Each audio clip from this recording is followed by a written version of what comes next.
আমরা মানুষটা আমাদের প্রত্যেকের কাছে এক একটা ইমেজ আছে। কারো কাছে আমরা পরিচিত ভালো মানুষ বলে, কারোর কাছে পরিচিত আমরা মেধাবী স্টুডেন্ট রূপে, কারোর কাছে পরিচিত আমরা ভালো বন্ধু হিসেবে, কারোর কাছে আমাদের পরিচিতি ভালো প্রেমিক হিসেবে। কিন্তু আমাদের পরিচয়টা কি?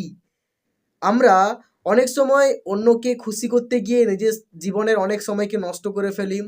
আবার আমরা আমাদের ভেতরে এমন কিছু একটা উইকনেস আছে, এমন একটা দ্বিচারিতা বোধ আছে যার কারণে আমরা জীবনে কঠোর হতে পারছি না, যার কারণে আমরা স্ট্রিক্ট হতে পারছি না। কিন্তু জীবনের সামনের দিকে এগোতে গেলে জীবনের একটা পর্যায়ে আমাদেরকে অনেক স্ট্রিক্ট হতে হয়।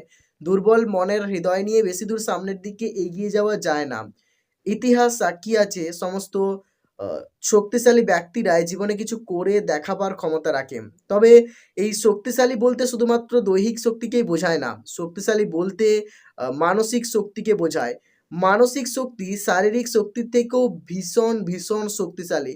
একজন ব্যক্তির যদি মানসিক শক্তি দৃঢ় হয় তাহলে সে শারীরিক শক্তিওয়ালা একজন ব্যক্তিকে যেকোনো সময়ে পরাস্ত করতে পারে। কিন্তু আজকের এই দুনিয়াতে, আজকের এই ডিস্ট্রাকশন এ ভরা সোসাইটিতে আমরা কেউ পাচ্ছি না আমাদের মাইন্ডকে স্ট্রং করতে। আমরা কেউ পাচ্ছি না নিজেদের সিদ্ধান্তে অটল থাকতে।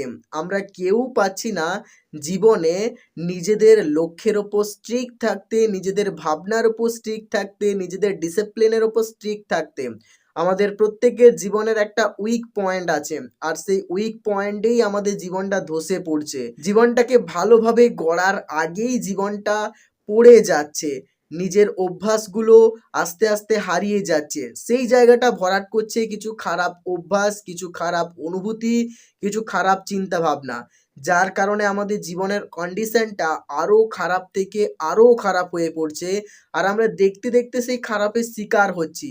আমরা চাইছি না যে খারাপ অভ্যাসগুলো আমাদের জীবনের সাথে জুড়ে ফেলুক। কিন্তু আমাদের মন এমনভাবে সেই খারাপ অভ্যাসগুলোর প্রতি অ্যাডিক্ট হয়ে গেছে, যার ফলে আমরা আমাদের মনকে এটা বোঝাতে পারছি না যে এগুলো আমাদের জীবনের পক্ষে ক্ষতিকর। কিভাবে এবং কখন যে আমরা এই খারাপ অভ্যাস থেকে রেহাই পাবো আমরা সেটাও জানি না। কিন্তু আমাদের বিশ্বাস যে আমরা একদিন হয়তো পারবো এই খারাপ অভ্যাসের বিরুদ্ধে লড়ে এগুলোকে আমাদের জীবন থেকে সম্পূর্ণভাবে ধ্বংস করে দিতে।